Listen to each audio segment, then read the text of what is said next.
हनुमान का दिव्य जन्म अद्भुत शक्तियों के साथ हुआ। लेकिन क्या आप जानते हैं कि आगे चलकर हनुमान अपनी ही शक्तियों को भूल गए?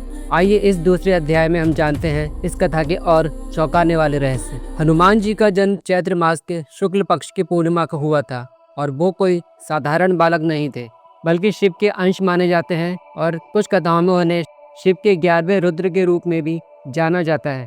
रुद्र यानी वह शक्ति जो सृष्टि के संतुलन के लिए कभी सृजन करती है तो कभी संहार। जन्म के बाद ही उनमें अद्भुत बल और चंचलता दिखाई देने लगी थी। वे कभी आकाश में उड़ते तो कभी ऋषियों के आश्रम में खेलते। कथाओं के अनुसार जब हनुमान जी लगभग 3 वर्ष के थे तो अक्सर वो उगते हुए सूरज को निहारते रहते थे। धीरे धीरे उनके मन में उस तेजस्वी सूर्य को एक फल समझकर खाने की इच्छा जागृत होने लगी थी। लेकिन एक दिन कुछ ऐसा हुआ जिसने इस इच्छा को और भी प्रबल बना दिया। कथाओं में वर्णन मिलता है कि एक दिन बाल हनुमान ने अपनी माता अंजना को रोते हुए देखा। उन्होंने पूछा, माता आप दुखी क्यों हैं? तब माता अंजना ने बताया कि उन्हें एक श्राप मिला था जो अब समाप्त होने वाला है और श्राप के समाप्त होने के साथ ही उनकी आयु भी समाप्त हो जाएगी।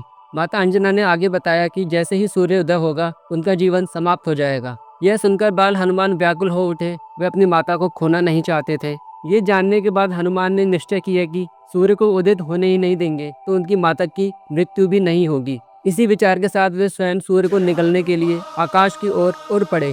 उसी दिन अमावस्या भी थी जब राहु सूर्य को ग्रसित करने निकलता है। इसी कारण राहु भी सूर्य की ओर बढ़ रहा था। लेकिन जैसे ही उसने हनुमान को देखा वो घबरा गया। कहा जाता है कि दोनों के बीच टकराव हुआ और हनुमान से भयभीत होकर राहु इंद्र इंद्र पुकारता हुआ भाग गया। राहु ने देवराज इंद्र को सारा किस्सा सुनाया। ये जानकर देवराज इंद्र चिंतित हो उठे और उन्होंने हनुमान को रोकने के लिए प्रस्थान किया। उन्होंने हनुमान को समझाने का बहुत प्रयास किया, लेकिन हनुमान ने सूर्य को निगल लिया। ये देखकर देवराज इंद्र को क्रोध आ गया और उन्होंने अपने वज्र से हनुमान पर प्रहार कर दिया। वज्र का प्रहार उनकी हनु अर्थात ठोड़ी पर हुआ और वो पृथ्वी पर गिर पड़े। उनके हनूक का मान भंग होने के कारण ही उन्हें हनुमान कहा जाता है।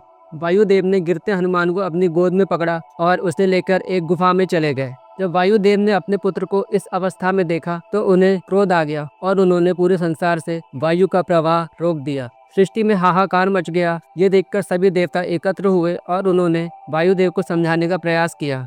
इसके बाद देवराज इंद्र ने अपने वज्र के प्रहार से उत्पन्न पीड़ा को समाप्त करते हुए हनुमान को ऐसा वरदान दिया कि उनका वज्र भी उन्हें कभी हानि नहीं पहुंचा सकेगा। इसी कारण उन्हें बजरंगी कहा गया, अर्थात वज्र जैसा शरीर रखने वाला। अग्निदेव ने उन्हें वरदान दिया कि उन्हें अग्नि कभी जला नहीं सकती। यमराज ने उन्हें मृत्यु से मुक्त कर दिया और सूर्य देव ने उन्हें ज्ञान देने का वचन दिया। इसके बाद विश्वकर्मा ने उन्हें वरदान दिया, उनके द्वारा निर्मित किसी भी अस्त्र या शस्त्र से हनुमान को कोई हानि नहीं पहुंचेगी। और अंत में कुबेर ने हनुमान को वरदान दिया कि हनुमान पर धन और भौतिक आकर्षण का कोई प्रभाव नहीं पड़ेगा, अर्थात हनुमान के अंदर कोई मोह नहीं होगा और कोई लालच भी नहीं होगा। इस प्रकार हनुमान अतुलित बल और शक्ति के स्वामी बन गए। लेकिन इन शक्तियों के बाद भी हनुमान अपनी शक्तियों को भूल गए। आखिर ऐसा क्यों हुआ, ये हम तीसरे अध्याय में जानेंगे। अगर ये वीडियो आपको पसंद आया हो तो इसे लाइक करें, शेयर करें और कमेंट करें। साथ ही हमारे चैनल को सब्सक्राइब करना ना भूलें। जय श्री राम।